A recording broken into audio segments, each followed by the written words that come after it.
Joining us right now to kick off the Power Hour on this phenomenal NCAA Tournament Friday. We were talking during the break because most of us in the crew are in the New York metropolitan area, and how the Brooklyn Nets, I'm a Knicks fan, but the Brooklyn Nets broadcasting team on Yes is like absolutely tremendous, and we love the team. Ian Eagle, friend of the show, and when Ian does games with Sarah Kustok, we absolutely love it. Sarah joins us now. She's doing awesome work right now for Westwood One on the radio side. We're Westwood One. We love Westwood One. Calling the NCAA tournament on national radio. She's in the Buffalo region right now. Called a bunch of games yesterday, and what was a pretty unique setup as far as the announcing goes. We can get to that in a moment. Sarah, nice enough to join us now, live from Buffalo on this Friday morning. Sarah, it's Nick Kostos. You bet Westwood One Sports. Appreciate it. Happy NCAA tournament. How you doing? Nick, I'm thrilled to be with you. Thanks for having me on the Power Hour. That's how it feels. I feel like we have so much going on, and anyone that adores Ian Eagle, is a friend of mine because Bernie is just the absolute best. So I appreciate it. I'm so grateful for all the excellent partners I get to work with. No, you do an awesome job. And yesterday was a unique day, right? Because you worked with a couple different partners yesterday calling the games on national radio for Westwood One. And like we were all watching the other night, right? The first 4 games on Tuesday night. And, Brian Anderson is a friend of the show. He's been on the show a million times, right? And he's clearly under the weather calling the games. And he's not feeling well and his voice is hoarse. And we're hoping that BA is going to be better, right? So as a result of that, some shuffling gets done. Like Jason Benetti ends up doing the games on CBS in replacing Brian Anderson, who obviously has a sore voice, and you end up doing the games yesterday with a couple different partners, right? Pat McCarthy, Sam Niederman, who's the voice of North Dakota State.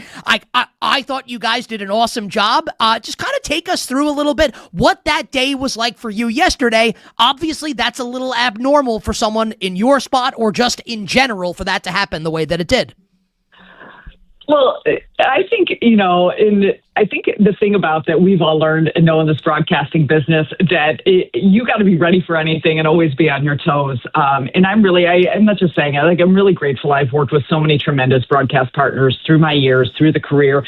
And I think it's really a small world of how all of us start to know each other and just create relationships and friendships. And similar to you, I think we are all watching those first 4 games and listening to Brian Anderson. And you know how important the voice is. And at this time of year with all the traveling and everything like that. And so when the change occurred, we were at practice at the arena. And more than anything, it's one of those situations where Jason Benetti is someone, we're both from the Chicago region, born and raised. So we've known each other, our paths have crossed. We've done a lot of different work in the NFL and other college basketball together. And so it was a great opportunity for him. He's the ultimate pro. So, he has a chance to move the television side. We had the great fortune. Pat was tremendous. Sam was amazing. I think everyone's pros. And to have an opportunity to call it NCAA tournament, I think for any of us is just such a, truly just amazing experience because you know what it means. I played in multiple NCAA tournaments. I know what it feels like. I know that one and done feel on the first day of just, how important it is for what you've poured in the season. So I think, the opportunity to just be with different people. And as you know, you're powering through hours. It definitely is a long day, that first day calling 4 games. And so I think just the juice and the energy of, having an opportunity to work with different people, for me was a fun experience. But for all of us, I think you're grateful for the people that you get to meet along the way. And now I have new friendships with new play-by-play partners. We'll get to the games in a second, but something you said at the end of that answer, Sarah, really interested me. When I was first starting as an on-air talent, I hosted for CBS back in the, National Signing Day in college football. And I remember Rashawn Gary, this is how long ago this was, who's now on the Dallas Cowboys, was the big he was the big signing that day, went to play for Michigan for Jim Harbaugh. And I want to say 8 to 10 hours straight. Obviously there are commercial breaks. You're not going straight through. And I remember at the end of it just thinking, oh my God, I'm exhausted here. And I think it kind of flies under the radar a little bit, even for I'm a fellow broadcaster of yours, right? But for fans, certainly, you're doing 4 games. 4 games. And keeping the energy up and having your brain not turn to jello. This is not easy. Can you take us through the challenge? And obviously, you're pumped up to be there and the energy carries you through. But it has to present its difficulties, I would imagine. I think it's the reminder, and we have all been there. So I will say it over and over again. I get to do something that I love and I'm passionate about and call it work. So there is never a moment I take for granted. But I think it's the reminder, and speaking of Ian Eagle, like he's someone who I always think about because in so many ways, my career has, been shaped and influenced by just how he operates. And he's always been the first to say, no one cares that your flight got delayed 3 hours, you're coming in off a red eye, or you got no sleep, or you've had, six days in 6 different cities of games. Like whatever you're about to do is the most important task ahead of you.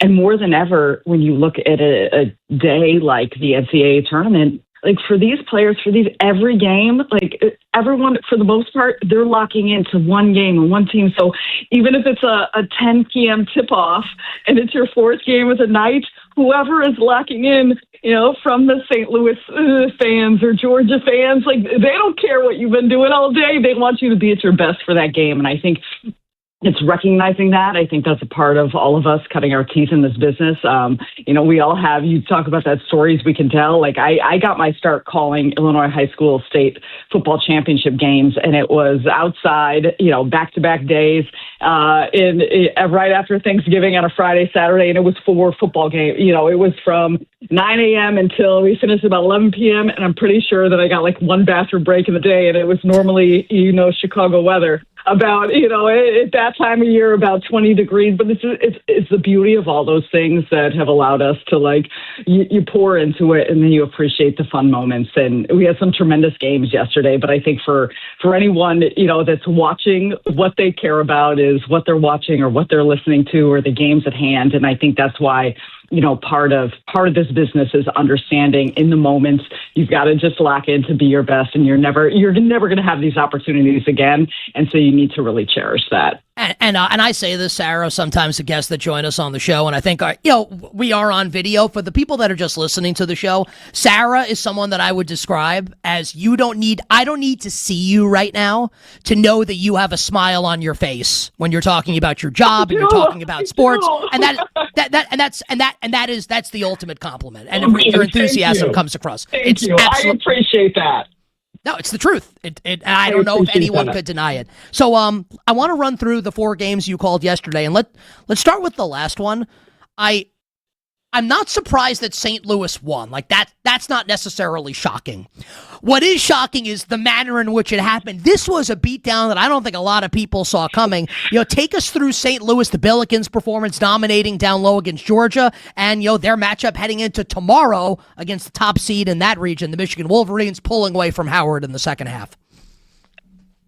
Nick, similar to your point, an 8-9 game always feels like a pick'em. And I think more than anything, when you looked at this game, there was such a similarity in style of St. Louis and Georgia, of how they wanted to play fast and get out in transition, shoot a ton of 3-point shots.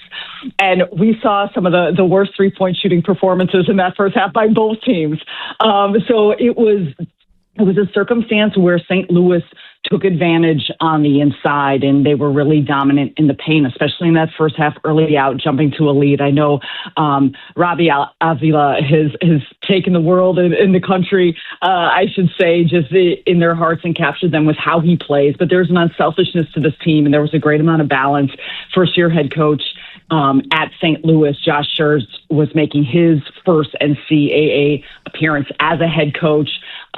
So there felt like an energy, a vibe, and a connectivity between that group. Georgia struggled to make shots on the inside. As I had mentioned, they really, really struggled from 3 throughout the course of the entire game, but it's an area they relied heavily on. But I think coming into the second half, for us, calling the game was an anticipation of, okay, Georgia and, Mike White, they're kind of get their groups together. I can't remember what the score was exactly at the half, but they were down probably by about 13, 15 points. And you're like, okay, they're probably going to run. There's still a lot of time left in this game, especially when you play fast and with 3-point shooting.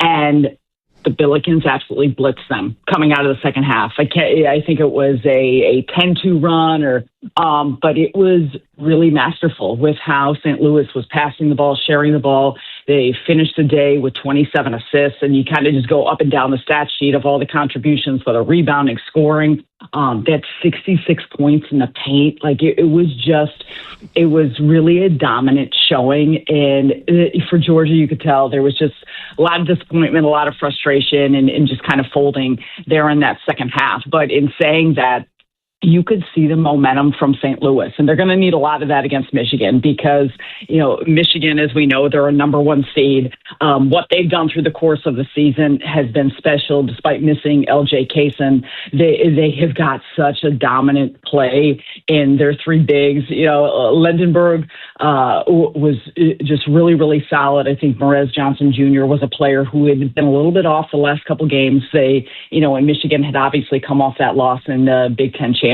game against Purdue. But Johnson had a really big game. Adai Mara is just special.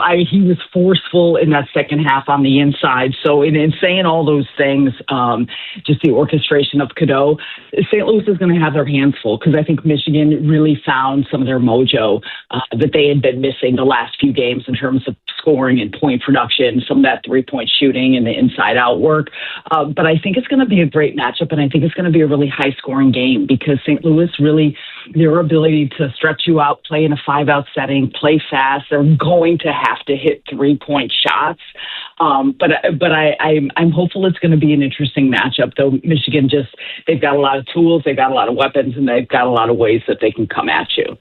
Our show sponsor, BetMGM, has Michigan a 12.5-point favorite tomorrow against St. Louis. The total, to Sarah's point, is pretty high at 161.5. You bet on this Friday. Nick Kostos on Westwood One Sports. Our guest, the great Sarah Kustok, joining us live from Buffalo, doing an awesome job calling the NCAA Tournament games nationally on radio for Westwood One. Also does a great job on TV, the Yes Network, where I'm at locally here, calling games for the Brooklyn Nets. All right, the other set of games, Sarah, that you guys have in Buffalo, we saw Louisville hold on against South Florida. Michigan State dominate North Dakota State. Fascinating game tomorrow with Sparty against Louisville. We know Michael Brown for the Cardinals here. What about that matchup here with Michigan State and Louisville off of what you saw yesterday?